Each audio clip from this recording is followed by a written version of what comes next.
গল্পের সওদাগর চ্যানেলে আপনাদের সবাইকে স্বাগতম। আজকে আমরা শুনব স্যার হেনরি রাইডার হ্যাগার্ডের কিং সলোমনস মাইন্স পর্ব 18।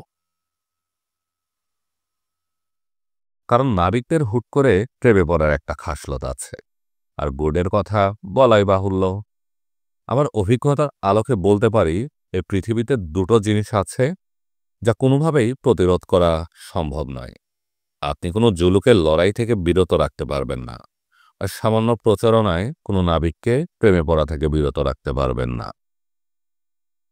এই ঘটনার কিছুদিন পরে মহান ইন্দাবা বা কাউন্সিল আহ্বান করল ইগনোসি, আর সেই সাথে আনুষ্ঠানিকভাবে স্বীকৃতি পেল কুকুয়ানাল্যান্ডের ইনজুনাদের বা গোত্রপ্রধানদের কাছ থেকে।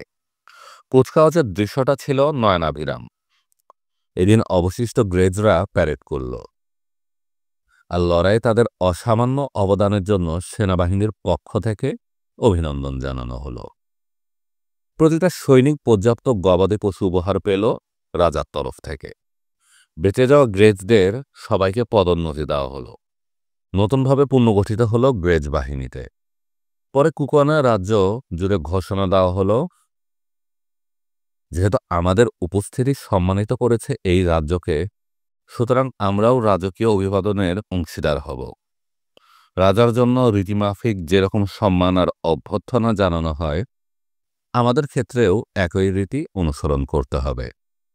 জীবন দেওয়া নেওয়ার ক্ষমতাও প্রকাশ্যে আমাদের উপর অর্পিত করা হলো। এমনকি আমাদের কাছে করা প্রতিশ্রুতির বিষয়টা জনগণের উপস্থিতিতে পূর্ণ ব্যক্ত করল ইগনোসি। জানালো বিনা বিচারে আরও একটা নিরীহ প্রাণের রক্ত ঝরবে না। সেই সাথে চিরতরে রহিত করা হলো ডাইনি শিকার উৎসব। উৎসব শেষ হতেই ইগনোসির জন্য অপেক্ষায় রইলাম। তাকে জানালাম সলোমনের মহাসড়ক পেরিয়ে মাইনের রহস্য উদ্ঘাটনে আমরা উদগ্রী। জানতে চাইলাম সে এই বিষয়ে আরও কোনো কিছু জানতে পেরেছি কিনা। বন্ধুরা, জবাব দিল জুলোরাজা, আমি যা জেনেছি তা হলো, এই অবস্থান থেকে সে 3 মহান অবয়বের অবস্থানের কাছে, এখানে যাদের বলা হয় মৌনী স্তব্ধত্রয়ী, তাদের উদ্দেশ্যেই সুন্দরী কুমারীদের বলিরিত টোয়ালা। খুড়াটাও তাদের একজন হতে পারত। এটা সেই জায়গায় যেখানে পাহাড়ের গায়ে রয়েছে গভীর গুহা, যেখানে রাজ্যের রাজাদের সমাধিস্থ করা হয়। সেখানে আপনারা টোয়ালির সমাধিও খুঁজে পাবেন। আগের রাজাদের পাশে স্থান নিয়েছে। সেখানে আরও রয়েছে বিশাল এক খাদ, সুদূর অতীতে মারা যাওয়া লোকেরা খনন করেছিল ওটা। হয়তো আপনি যে পাথরের কথা বলছেন সেগুলো আছে ওখানে, যেগুলোর কথা আমি শুনেছি নাটাউলবাসীর কাছ থেকে। কিম্বালির ব্যাপারে সেই প্লেস অফ ডেতে গোপন একটা কোঠরি আছে, যা রাজা এবং গাগুল ছাড়া আর কেউ জানে না। তবে টোয়ালা যেটা জানতো সে এখন মৃত, আর আমি এটা জানি না, আর কখনো জানতেও পারবো না এর ভিতরে কি আছে। তবে একটা কিংবদন্তি প্রচলিত আছে। একবার বহু প্রজন্ম আগে এক সাদা চামড়ার লোক পাহাড় পেরিয়ে হাজির হয়েছিল, আর এক নারী তাকে পথ দেখিয়ে নিয়ে গিয়েছিল সেই গোপন কুঠুরিতে। দেখিয়েছিল সেই গুপ্ত সম্পদ। তবে লোকটা সেই সম্পদ নিতে পারার আগেই বিশ্বাসঘাতকতা করে সেই নারী, আর সেই লোকটা তখনকার রাজার দ্বারা বিতাড়িত হয়ে পাহাড়ে পালিয়ে আসে। তারপর থেকে আর কোনো মানুষ সেই কুঠুরিতে প্রবেশ করেনি। এই গল্পটা নিশ্চিতভাবে সত্যি ইগনোসি, কারণ পাহাড়ের উপরে আমরা সেই সাদা লোকটাকে খুঁজে পেয়েছিলাম, বললাম আমি। ঠিক, আমরা তাকে খুঁজে পেয়েছিলাম। আর এখন আমি কথা দিচ্ছি, আপনারা সেই চেম্বারটা যদি খুঁজে পান আর পাথরগুলো যদি সেখানে থাকে। মাঝপথেই থামালাম ইগনোসিকে। ইশারায় দেখালাম তার কপালে আটকানো হীরের মুকুটটা, টোয়ালার মাথা থেকে যেটা খুলে নিয়েছিলাম আমি। যদি আদৌ সেখানে জিনিসগুলো থাকে, বলতে লাগলো সে, তবে সেখান থেকে যত খুশি নিতে পারবে আপনারা। আর ওটা পেলে নিশ্চয়ই আমাকে ছেড়ে চলে যাবেন আপনারা, আমার প্রাণপ্রিয় ভাইয়েরা। আগে অবশ্যই আমাদের কুঠুরিটা খুঁজে বের করতে হবে, বললাম আমি। তবে একজন আছে যে আপনাদের পথ দেখিয়ে সেখানে নিয়ে যেতে পারে। গাগল। যদি সে পথ দেখাতে রাজি না হয়, তাহলে অবশ্যই তাকে মরতে হবে, কঠোর কণ্ঠে বলল ইগনাসি। এই কারণেই তাকে এখনো বাঁচিয়ে রেখেছি। অপেক্ষা করুন, তাকেই সিদ্ধান্ত নিতে দিই। এক বার্তাবাহককে ডেকে নির্দেশ দিল ইগনাসি গাগলকে হাজির করার জন্য। খানিক পরেই হাজির হলো গাগল। 2 প্রহরী তাড়াহুড়া করে ধরে এনেছে তাকে, আর তাদের উদ্দেশ্যে সাপ করে ভূত ছাড়ানোর আয়োজন করছে ডাইনি বুড়ি। ছেড়ে দাও ওকে, গার্ডদের উদ্দেশ্য করে বলল ইগনাসি। গার্ডরা ছেড়ে দিতেই একটা পোটলার মতো স্তূপ হয়ে মেঝেতে পড়ল ডাইনি। আক্ষরিক অর্থেই একটা পোটলা ছাড়া তাকে আর কিছুই বলা যায় না। উবু হয়ে পড়ে আছে মেঝের উপর। তবে সবকিছু ছাড়িয়ে দৃষ্টি কাড়ল তার চোখ দুটো, সাপের মতো দৃষ্টি, ধকধক করে জ্বলছে। আমাকে নিয়ে কি করতে চাও ইগনাসি? তীক্ষ্ণ ক্ষণক্ষণে কণ্ঠে বলল গাগল। আমাকে স্পর্শ করার দুঃসাহস দেখাবে না, তাহলে আমার জাদু দিয়ে ভস্ম করে দিব তোমাকে। তোমার জাদুর তোয়ালা কেউ রক্ষা করতে পারেনি নেকড়ে বুড়ি, আর এটা আমারও কিছু করতে পারবে না। সাথে সাথে জবাব দিল ইগনাসি। এখন শোনো, তোমাকে যে জন্য এনেছি, তোমাকে বলতে হবে সেই কুঠুরিটার অবস্থান কোথায়, আর কোথায় আছে সেই উজ্জ্বল পাথরগুলো।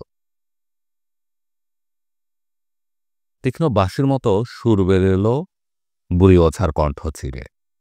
একমাত্র আমি ছাড়া আর কেউ জানে না, আর এটা আমি তোমাকে কখনোই বলবো না। এই সাদা দানবদের এখান থেকে খালি হাতে বিদায় পেতে হবে। তুমি কি নিজের ইচ্ছায় কথাটা জানাবে, নাকি বাধ্য করব কথাটা বলার জন্য? কিভাবে মহারাজ? তোমার ক্ষমতা অসীম। তোমার ক্ষমতা কি একজন নারীর কাছে থেকে সত্য কেড়ে নিতে পারে?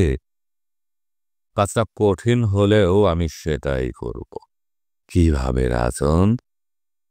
এভাবে হয় তুমি কথাটা জানাবে, নাইলে ধীরে ধীরে মৃত্যুবরণ করবে। মৃত্যু? প্রধার আতঙ্কে চিলচিৎকার ছাড়ল প্রাচীন রমণী। আমাকে স্পর্শ করার দুঃসাহস দেখাবে না তো। তুমি জানো আমি কে, আর কতটা প্রাচীন জানা আছে তোমার? আমি তোমার পিতৃপুরুষদের চিনি। তোমার বাবা, তার বাবা, তারও বাবা। এ রাজ্য যখন নবীন, তখনও আমি এখানে ছিলাম। আর এটা যখন জীর্ণ হয়ে যাবে, তখনও আমি থাকবো এখানে।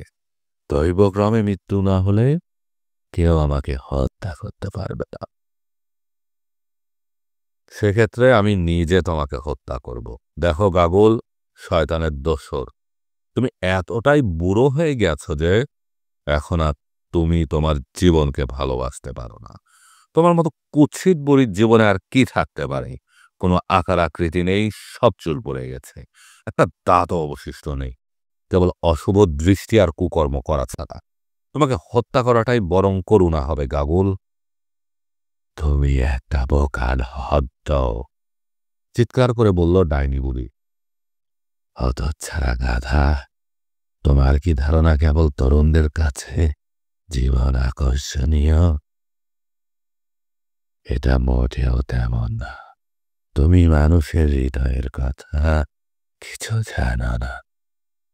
তরুণদের কাছেও কেবল মাঝে মাঝে মৃত্যু কাঙ্ক্ষিত, যা কেবল তরুণরাই উপলব্ধি করতে পারে, আর ভালোবাসে আর কষ্ট পায় যখন তারা তাদের প্রিয়জনকে চোখের সামনে দিয়ে কুয়াশায় মিলিয়ে যেতে দেখে। কিন্তু বৃদ্ধরা এটা অনুভব করে না। তারা ভালোবাসে না কাউকে। হি হি হি। তারা কাউকে অন্ধকারে হারিয়ে যেতে দেখলে খুশি হয়। তারা খুশি হয় এই দুনিয়ায় শয়তানের কাজ কারবার দেখে। তারা কেবল ভালোবাসে জীবনকে, উষ্ণ রোদের ছোঁয়া, নির্মল মিষ্টি বাতাস। তারা ভয় করে শীতলতাকে, অন্ধকার আর ঠান্ডা তাদের ভয়ের কাছের উপাদান। কথা শেষ করে সে ডাইনি বুড়ি মেঝেতে উল্লাসে পাক খেতে লাগলো। তোমার অশুভ আলাপ বন্ধ করে আমার কথার জবাব দাও, ক্রুদ্ধ কণ্ঠে বলল ইগনোসি। তুমি কি আমাদের সেই পাথরগুলোর কাছে নিয়ে যাবে নাকি যাবে না? যদি নিতে রাজি না হও তবে মারা যাও তুমি, আর সেটা এক্ষুনি। কথা শেষ করেই একটা বর্শা তুলে ধরল ইগনোসি, তাক করলো ঠিক ডাইনির উপরে। আমি এটা দেখাবো না, তুমি আমাকে খুন করলেও না। আমাকে যে খুন করবে সে চিরতরে অভিশপ্ত হবে। ধীরে ধীরে বর্শাটা নিচে নামিয়ে আনলো ইগনোসি, যতক্ষণ না ওটা তীক্ষ্ণ ফলা ন্যাকড়ার স্তূপটাকে স্পর্শ করল। বুনো চিৎকার ছেড়ে ছড়িতে সোজা হয়ে দাঁড়ালো গাগুল, তারপর আবারও গড়িয়ে পড়ল মাটিতে। না, এটা করো না, আমি ওটা দেখাবো তোমাকে। আমাকে কেবল বাঁচতে দাও, আমাকে সূর্যের নিচে বসে রোদ পোহাতে দাও, একটু মাংস খেতে দাও, আর আমি ওটা তোমাদের দেখিয়ে দিব। এটাই ভালো হলো, ভেবেছিলাম তোমার সাথে আরো কঠোর আচরণ করতে হবে। আগামীকাল ইনফাডোস আর আমার শ্বেতাঙ্গ ভাইদের সেখানে নিয়ে যাবে তুমি। যে কোনো কারণে যদি ব্যর্থ হও কিংবা ওটা দেখাতে না পারো, তিলে তিলে মৃত্যু অপেক্ষা করবে তোমার জন্য। আমার কথা শেষ। আমি ব্যর্থ হব না ইগনোসি, আমি সব সময় আমার প্রতিশ্রুতি পালন করি। বহু আগে এক রমণী এক সাদা মানুষকে সে জায়গাটা দেখিয়েছিল, আর সেই লোকের উপর অশুভ অভিশাপ নেমে এসেছিল। কথার মাঝে অশুভ চোখ দুটো জ্বলে উঠল ডাইনি। তার নামও ছিল কাকল। এমনও হতে পারে আমিই ছিলাম সেই নারী। মিথ্যা বলছো তুমি। এবার আমি কথা বললাম, ওটা 10 প্রজন্ম আগের ঘটনা। হতেও পারে, হতেও পারে। কেউ যখন সুদীর্ঘকাল বাঁচে তখন সে অনেক কিছুই বলে যায়। হতে পারে আমার মাতামহীর কাছে গল্পটা শুনেছিলাম, তবে নিশ্চিতভাবে বলতে পারি তার নাম ছিল কাকল। তবে মনে রেখো,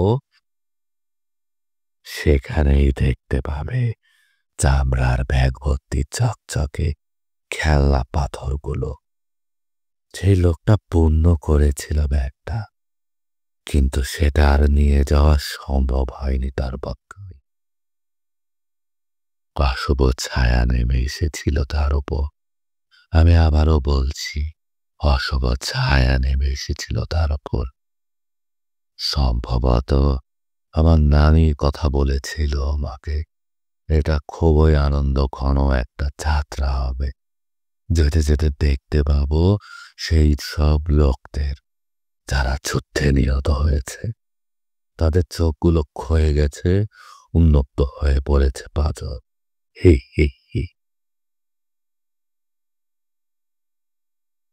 দ্য প্লেস অফ ডেথ। গাউলকে পথ দেখানোর জন্য রাজি করার পর 3 দিন পেরিয়েছে।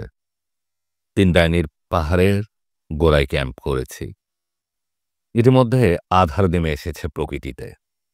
আমাদের দলটায় রয়েছি আমরা 3 জন, আর বিশেষ করে গুডের সেবা শুশ্রূষা করার জন্য খোলাটা। ইনফাডোস আছে আমাদের সাথে, আর গাগুল তো আছে। একটা ডুলিতে করে বয়ে নিয়ে যাওয়া হচ্ছে বুড়ি ডাইনিকে, আর ডুলির ভিতর বসে বসে সমানে সাপসাপান্ত করে চলেছে সে। আমাদের সফর সঙ্গীদের সাথে আরও রয়েছে একদল প্রহরী এবং সেবকদের একটা দল। পর্বতমালা, বরং বলা চলে পাহাড়ের 3টা চূড়া যেন আচমকায় খাড়া হয়ে উঠে গেছে আকাশের দিকে। আগেই বলছে এই পর্বতশৃঙ্গ তিনটি একটা ত্রিভুজ গঠন করেছে, যার ভিত্তিটি আমাদের ঠিক সামনে। একটা শৃঙ্গ বাঁ দিকে, আরেকটার অবস্থান ডান দিকে, আর তৃতীয়টা রয়েছে আমাদের ঠিক নাক বরাবর। পরদিন ভোরে এই তিন সুউচ্চ চূড়ায় ভোরের প্রথম আলো যে অপূর্ব রূপ সৌন্দর্য দেখেছিলাম, সে কথা কোনোদিন ভুলব না। পাহাড়ের চূড়ায় আমাদের মাথার অনেক উপরে নীলাকাশের বুকে যেন অর্ঘ্য সাজিয়ে রেখেছে তুষারের কুণ্ডলী, আর তুষারের ঠিক নিচে পর্বতশৃঙ্গ আচ্ছাদিত বেগুনি কুর্মলতায়। খাড়ার ঢালগুলো যেন ছুটে চলেছে সেই লতাগুল্ম আর তুষারের কুণ্ডলীকে স্পর্শ করার জন্য।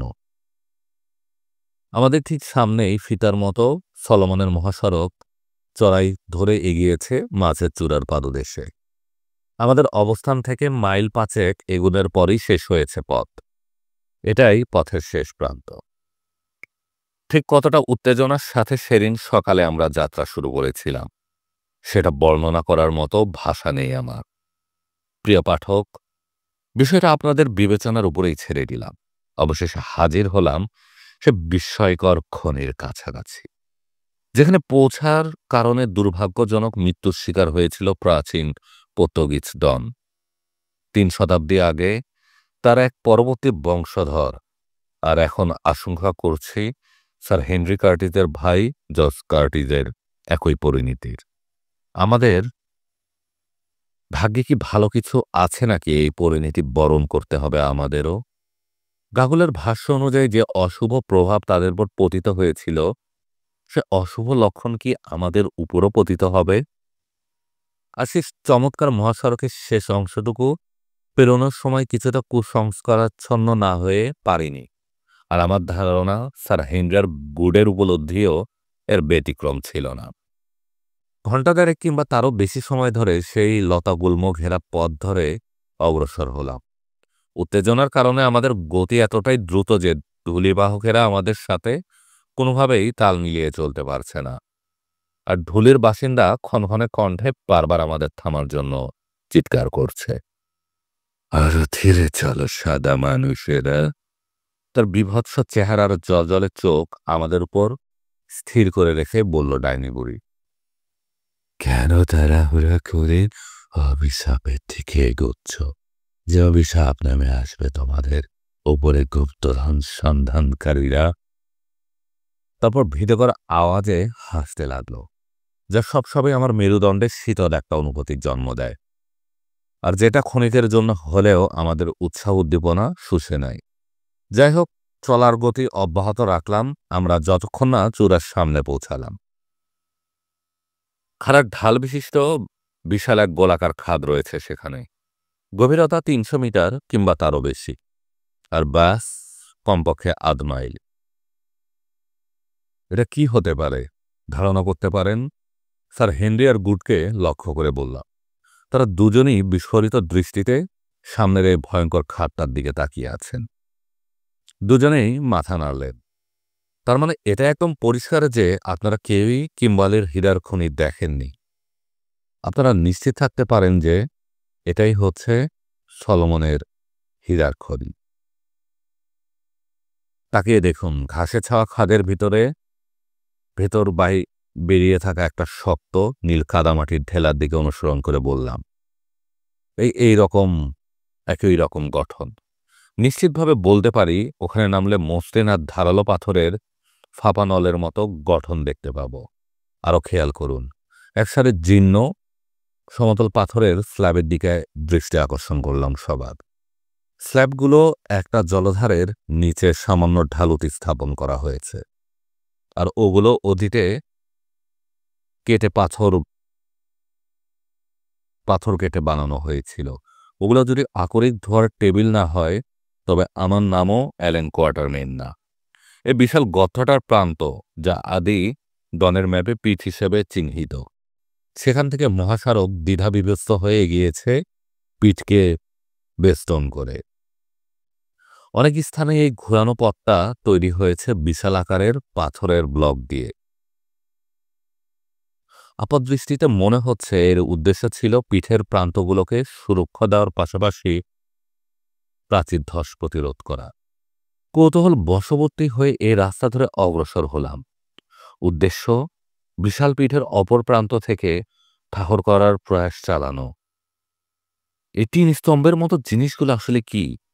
যতই নিকটবর্তী হচ্ছি ততই স্তম্ভ তিনটিকে মনে হচ্ছে বিশাল আকৃতির কোনো মূর্তির মতো, এবং সঠিকভাবেই ধারণা করেছিলাম যে এগুলোই সেই মৌনী স্তব্ধত্রয়ী, যারা কুকুয়ানাবাসীদের অন্তর ভীতিকর হিসাবে বিরাজমান। তবে খুব কাছাকাছি না যাওয়া পর্যন্ত এই মৌনী স্তব্ধত্রয়ীর মহিমা পুরোপুরি উপলব্ধি করতে পারেনি। সেখানে গাঢ় রঙের পাথরের ভিতের ওপর অবস্থানরত অজানা বৈশিষ্ট্যের তিন ভাস্কর্য। পরস্পরের কাছ থেকে প্রায় গজ বিশেক দূরে দূরে একটা ভাস্কর্যের অবস্থান। মৌনী স্তব্ধত্রয়ীদের দৃষ্টি প্রসারিত নিচের রাস্তা বরাবর, যা চলে গেছে ৬০ মাইল দূরের লুর দিকে। তিনটা ভাস্কর্যই তৈরি করা হয়েছে বসার ভঙ্গিতে, দুটো পুরুষ আর একটা নারী।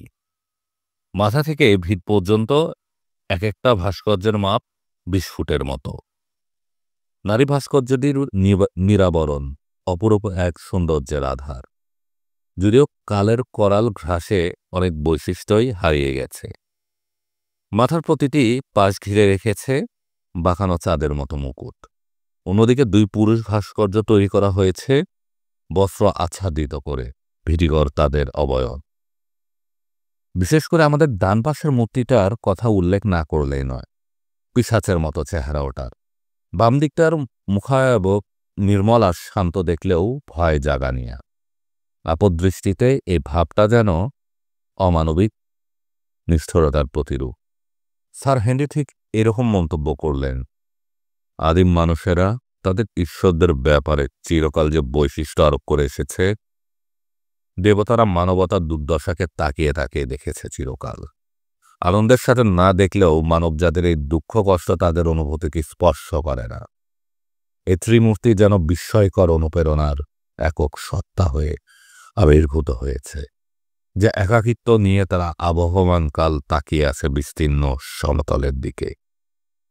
কুকুয়ানাদের আরাধ্য তথাকথিত এই মৌনী স্তব্ধত্রয়ীদের ব্যাপারে আচমখাই তীব্র কৌতূহল অনুভব করছি।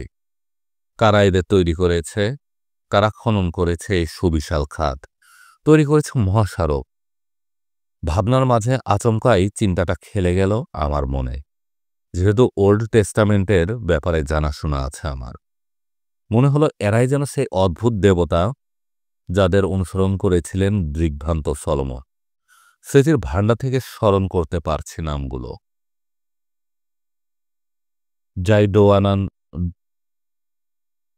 জাইডোনিয়ানদের দেবী অ্যাস্তরেত, মোয়াবাইটদের দেবতা ক্যামস, আর অ্যামনের দেবতা মিলকম। কথাটা জানালাম আমাদের সঙ্গীদের। এই তিন অবদেবতার প্রতিনিধিত্ব করতে পারে এই ত্রিমূর্তি। মন্তব্য করলেন স্যার হেনরি, যিনি এই বিষয়ে একজন বিশেষজ্ঞ।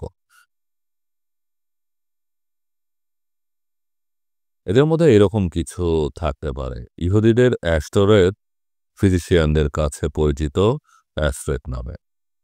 সলোমনের আমলে ফিনিশিয়ানরা বণিক হিসেবে সুপরিচিত ছিল। এই অ্যাস্ট্রেইটি পরবর্তীতে অ্যাফ্রোদিটি হিসেবে পরিচিত পেয়েছে গ্রিকদের কাছে। অ্যাস্ট্রেটকে উপস্থাপন করা হতো মাথার দুপাশে আধখানা শিংয়ের মতো চাঁদের মতো শিং দিয়ে, আর এখনকার ওই নারী মূর্তির মাথাতেও রয়েছে সেরকম শিংয়ের অস্তিত্ব। কে বলতে পারে, হয়তো এই ভাস্কর্যগুলো তৈরি করা হয়েছিল খনি তদারককারী ফিনিশিয়ান কর্মকর্তাদের পরিকল্পনা মোতাবেক। অত্যন্ত প্রত্যন্ত অঞ্চলের এই অনন্য সাধারণ প্রত্নতাত্ত্বিক নিদর্শনটা পুরোপুরি শেষ করার আগেই হাজির হলো ইনফাডোস। বর্ষা উঁচিয়ে স্যালুট জানালো মৌনী স্তব্ধত্রয়ীদের। জানতে চাইল আমরা এই মুহূর্তে প্লেস অফ ডেতে প্রবেশ করব কিনা, নাকি মধ্যাহ্ন ভোজন সেরে রওনা দেব। আমরা এক্ষুনি যেতে চাইলে গাগুল আমাদের পথ দেখাতে রাজি আছে। বেলা তখনও 11টার বেশি হয়নি।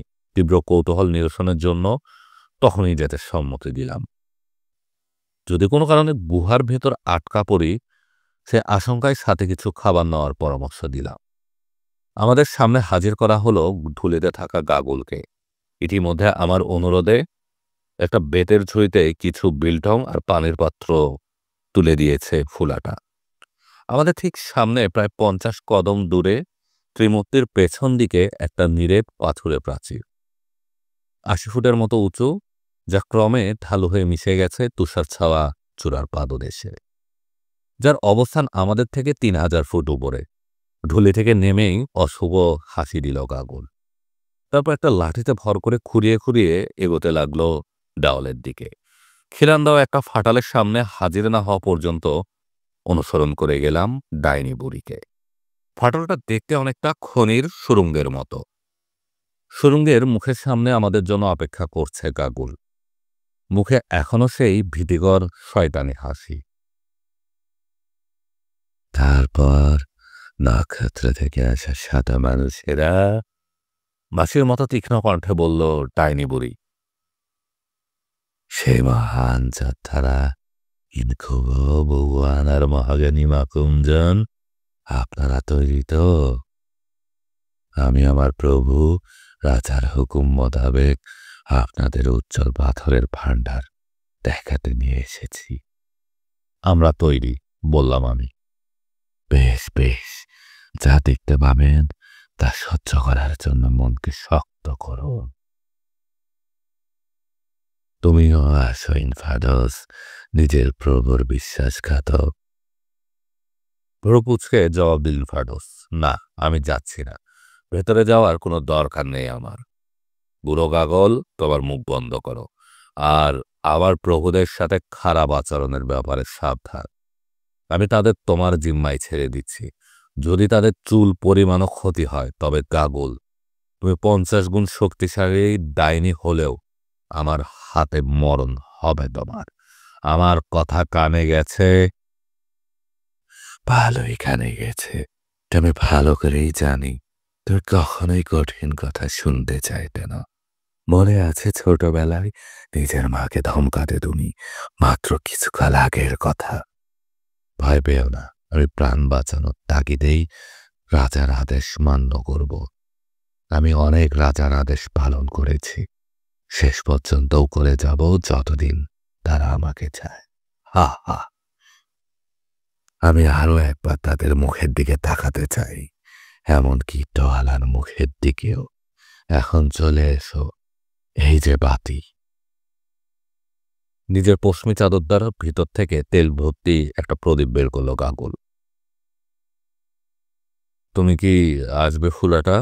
নিজের অতি জঘন্য আর ভাঙা ভাঙা কুকুয়ানায় বলল ক্যাপ্টেন গুড। লেডির তত্ত্বাবধানে একটু একটু করে শিখছে ভাষাটা। আমার ভয় করছে প্রভু, ভয়ত কণ্ঠে জবাব দিল মেয়েটা। তাহলে খাবারের ঝুড়িটা আমাকে দাও।